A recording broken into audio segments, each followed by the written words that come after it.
Hi friends, అందరూ సంక్రాంతి మూడ్లోంచి బయటకు వచ్చేసారా? అవును, మీలో ఎవరైనా కోడిపందాలు వెళ్ళి చూసారా ఒక్కసారైనా? నేనైతే ఒకసారి చూశాను, కానీ అస్సలు చూడలేను అనిపించింది. అవి చూస్తుంటే కొంచెం భయంగానే ఉంటుంది. భయం అని చెప్పేదానికంటే తట్టుకోలేము అనిపిస్తుంది. అలా ఒక కోడి ఇంకొక కోడిని కొట్టుకుంటూ చంపుకునే పొజిషన్కి రావటం, ఆ బ్లడ్ అదంతా చూడటం నాకైతే చాలా అంటే చాలా ఇబ్బందిగా అనిపించింది. సరే, ఇకపోతే మనం 14వ ఎపిసోడ్లోకి వెళ్దామా?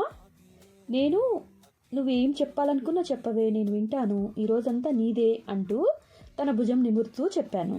తను చెప్తాన్రా అంటూ తన గురించి చెప్పడం మొదలుపెట్టింది. తను ఫ్యామిలీ ఫ్రెండ్స్ రా, నా చిన్నప్పటి నుండి అప్పుడప్పుడు కలుస్తూ ఉండేవాళ్ళం. తన పేరెంట్స్ ఒకరు యుఎస్ఏలో ఉంటారు. మా నాన్నకి చాలా క్లోజ్ ఫ్రెండ్స్ వాళ్ళు. అలా వాళ్ళ వ్యాపారాలు లావాదేవీల కోసం మేము కొంచెం పెద్దయినాక మా ఇద్దరు పెళ్లి చేయాలని వాళ్ళు నిర్ణయం చేసుకున్నారు. తను కూడా నా మీద కొంచెం అట్రాక్ట్ అయి ఉండటం వలన ఒప్పుకున్నాడు. సో అలా పెళ్లి చేయాలి అని మా ఇద్దరి మధ్య పెద్దవాళ్ళు డెసిషన్ తీసేసుకున్నాక మేమిద్దరం ఒకరికొకరు అప్పటిదాకా ఫ్రెండ్స్గా ఉన్న వాళ్ళం ఎంతగా ప్రేమించుకున్నామంటే, ఈ లోకంలో మా ఇద్దరికంటే ఏ జంట మా అంత మంచిగా ఉండదు అన్నంతగా చెప్పచ్చు అని చెప్పింది.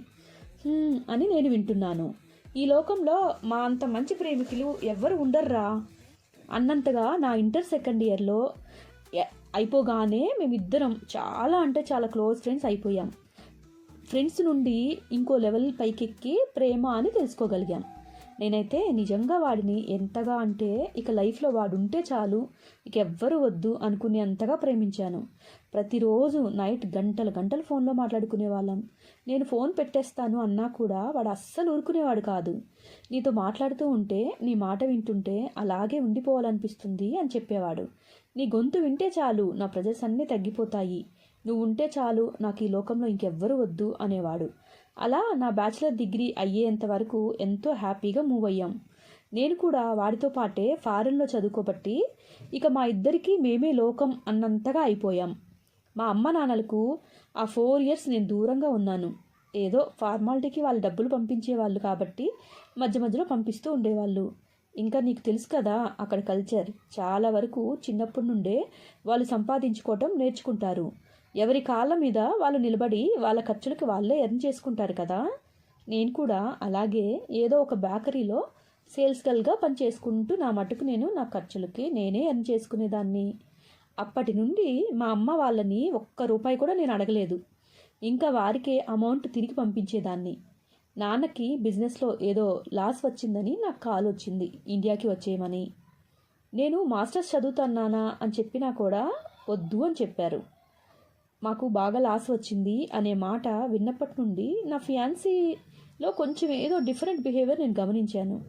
ఒకరోజు తను మా అమ్మ, నువ్వు ఇండియా వెళ్తున్నావు కదా, వీడితో దూరంగా ఉంటావు, వాడిని మర్చిపోతావేమో కదా అని చెప్పింది. అక్కడ మరలా నీకు చాలా మంచి ఫ్రెండ్స్ దొరుకుతారేమో కదా అని అంది. అలా ఎందుకు మర్చిపోతారా ఆంటీ, మేమిద్దరం కాబోయే భార్యాభర్తలం కదా, అది కూడా మీరు నిజంగా నిర్ణయించారు కదా, మీరే కదా నిర్ణయించారు, ఇక నేను ఎందుకు మర్చిపోతాను అని చెప్పాను వాళ్ళ అమ్మతోటి. సరే సరేలే, చూద్దాం ఎన్ని రోజులు ఇలా ఉంటావో అని ఆంటీ అన్నారు నాతోటి. నాకెందుకో ఆమె మాటలో కొంచెం వెటకారం కనిపించింది. నాకు అప్పుడు ఏమీ అర్థం కాలేదు, కానీ ఎందుకు అలా అన్నారు అని. సెండ్ ఆఫ్ ఇచ్చే రోజు వచ్చేసింది. దానికంటే ముందు రోజే నైట్ ఫ్రెండ్స్ తోటి కెఫేకి వెళ్ళాం. అక్కడ మాటల్లో ఏదో మాట్లాడుకుంటూ నేను వీడిని కొంచెం విసుక్కున్నాను. వాడికి చాలా అంటే చాలా కోపం వచ్చింది, ఎందుకో నాకు అస్సలు తెలియలేదు. పక్కన ఫ్రెండ్స్ చెప్పారు, మరి తను నీకంటే 6 months పెద్దది కదరా, తను అలా కోపం చూపిస్తూనే ఉంటుంది, నువ్వు ఇక లైఫ్ లాంగ్ భరించాల్సిందే, తప్పదు అని అన్నారు. నేను అది చాలా టేక్ ఈజీగా అంటే తీసుకున్నాను. అదేంటి చిన్న పెద్ద, నాకు అలాంటివి ఏమీ లేవే, నేను జస్ట్ వాడిని ఫ్రెండ్ లాగా ట్రీట్ చేస్తున్నా, ఆ విషయంలో క్లోజ్గా ఉన్నాను తప్ప వేరేది నాకైతే మైండ్లోకి రాలేదు. వాడికంటే పెద్ద అని ఎప్పుడూ నేను ఫీల్ అవ్వలేదు, అలా ట్రీట్ చేయలేదు కూడా అన్నాను. మరి ఆ అమ్మాయి అలా ఏం లేదులే, అందుకనే కదా పెద్దవాళ్ళు మన వయసు కంటే చిన్నవాళ్ళని పెళ్లి చేసుకోవాలి అని అబ్బాయికి చెప్తూ ఉంటారు, ఇదిగో ఇలా అజమాయిషి ఉండకూడదనే అన్నది.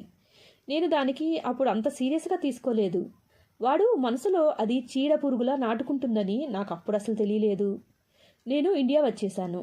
నాన్న బిజినెస్ చూసుకోవాలి అనుకుంటే ఆ టైంలో బిజినెస్ అన్నీ సీజ్ చేశారు అని తెలిసిపోయింది. ఇక నాన్నకు మరో ఫ్రెండ్ ఇప్పుడు నేను చేస్తున్న మన కంపెనీ బాస్. సో అలా ఈ కంపెనీలో జాయిన్ అయ్యాను.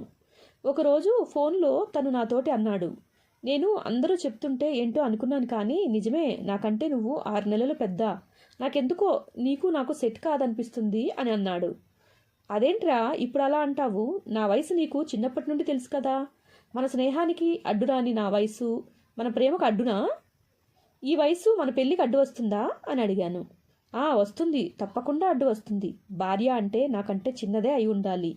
అది ఇప్పుడు నేను సృష్టించింది కాదు, తరతరాల నుండి వస్తుంది అని హార్ష్గా చెప్పేసి ఫోన్ పెట్టేశాడు అని తను చెప్తూ మధ్యలో ఆపి, అయినా అదేంటిరా, ఏంటి ఇది ఇంత మరీ టూ మచ్గా ఆలోచించే వాళ్ళు కూడా ఈ టైంలో కూడా ఉన్నారా?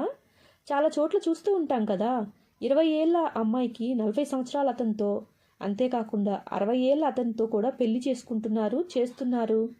మరి అదే ఆడవారికి ఎందుకు వర్తించదు? ఆమె మగతని కంటే పెద్దదైతే ఏమవుతుంది? పురాతన కాలం నుండి రూల్స్ పెట్టారు, అవి పాటించాల్సిందే కదా, మంచి చెడు ఆలోచించకుండా. మరి అలా అయితే మన చిన్నప్పుడు చాలా చదువుకున్నాం కదా పుస్తకాలలో, కన్యాశుల్కం గురించి మనం విన్నాంగా. భర్త చనిపోతే భర్త మీదే అమ్మాయిల్ని కాల్చి చంపేసేవారట కదా, ఎంత అన్యాయం కదా. వాటి కోసం మనవారు ఎంతో పోరాడి అలాంటి సంస్కారాలని సంప్రదాయాల్ని వదిలించేశారు. ఇప్పుడు ఇతను చెప్పేది కూడా అలాంటిదే కదరా. మన పూర్వీకులు వాళ్ళకి అప్పుడు ఏది సబబు అనిపిస్తుందో అలాంటి నిర్ణయాలు చేశారు. ఇప్పుడు కూడా వాటిని ఫాలో అవ్వాలి అంటూ ఎందుకు ఇలా మనసుల్ని కష్టపెడుతున్నారు? మనకి నచ్చితే అది ఎదుటివారి మరియు మన లోకానికి ఎటువంటి నష్టం కలగదు అనుకుంటే ఆ పని చేయడానికి తప్పేముంది? ఇలా మాట్లాడే ఆడవాళ్ళని అనాగరికత అని ముద్ర వేస్తారు కదా ఈ లోకం అని తను ఎమోషనల్గా నాతో చెప్తుంటే నాకు నిజంగానే బాధ అనిపించింది. అవును, నువ్వు చెప్పేది నిజమే, నేను కూడా దీనికి యాక్సెప్ట్ చేస్తాను. ఎవరి పాయింట్ ఆఫ్ వ్యూలో వాళ్ళు ఆలోచించాలి తప్ప ఈ లోక ఆచారాల్ని వంకగా చూపిస్తూ అనవసరంగా మనుషులు దూరం చేసుకోకూడదు అన్నాను తన తల నిమురుతూ. నిజమే, నువ్వు చెప్తున్నది కూడా, మగవారికి ఒక రూల్, ఆడవారికి ఒక రూల్ అనాదిగా వస్తూనే ఉంది కదా. నువ్వు చెప్తుంటే ఈ పాయింట్ నాకు కూడా కరెక్టే అనిపిస్తుంది. అప్పటి రోజుల్లో అంటే భర్త సంపాదించేవాడు, ఆర్థికంగా భార్య స్థిరపడి ఉండేది కాదు. అది కాక భార్య ముందుగా చనిపోతే భర్తకి చేసి పెట్టేవాడు ఎవరూ ఉండరు. కాబట్టి భార్య చిన్నదిగా అయి ఉండాలి అని నిర్ణయించి ఉంటారు. అది కూడా ఒక రకంగా చూస్తే స్వార్థం అనిపిస్తుంది అని అన్నాను. హాయ్ ఫ్రెండ్స్, ఈ రోజుతోటి 14వ ఎపిసోడ్ అయిపోయింది. ఈ స్టోరీ మీకు నచ్చిందని అనుకుంటున్నాను. ఈ స్టోరీ చెప్పేటప్పుడు మీకు మంచిగా అనిపించకపోతే కొంచెం ఇగ్నోర్ చేయండి. నేను ఇంకా బెటర్గా చెప్పడానికి ట్రై చేస్తూ ఉంటాను.